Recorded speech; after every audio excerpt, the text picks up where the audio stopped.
आलास जिल्हा परिषद मतदारसंघातून लढण्यासाठी प्रशांत शहापुरे यांचे जोरदार शक्तीप्रदर्शन। आलास जिल्हा परिषद मतदारसंघात होऊ घातलेल्या निवडणुकीत महाविकास आघाडीकडून उमेदवारी मिळावी यासाठी प्रशांत शहापुरे यांनी शुक्रवारी जोरदार शक्तीप्रदर्शन करत काँग्रेसचे ज्येष्ठ नेते व दत्त उद्योग समूहाचे अध्यक्ष गणपतराव पाटील यांची भेट घेतली। जोरदार केलेलं शक्तीप्रदर्शन कारखाना कार्यस्थळावर लक्षवेधी ठरले।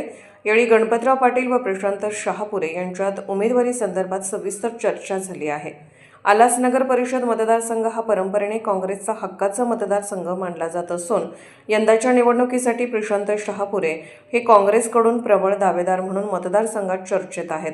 गेल्या काही महिन्यांपासून त्यांनी मतदारसंघात सातत्याने जनतेशी गाठीभेटी घेत निवडणुकीची भक्कम तयारी केली आहे। त्यामुळे महाविकास आघाडीकडून उमेदवारी मिळावी अशी त्यांची ठाम मागणी आहे।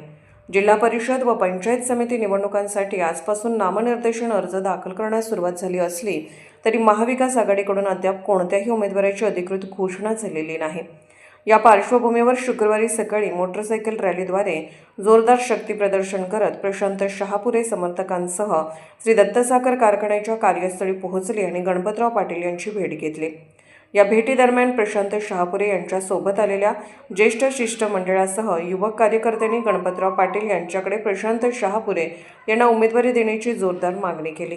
आता वरिष्ठ पातळीवरून कोणता निर्णय घेतला जातो याकडे आलास जिल्हा परिषद मतदारसंघासह संपूर्ण तालुक्याचे लक्ष लागले असून पुढील 2 दिवसात राजकीय चित्र स्पष्ट होण्याची शक्यता आहे। अशाच अपडेट्ससाठी SP न्यूज चॅनलला लाईक करा, शेअर करा आणि सबस्क्राईब करा।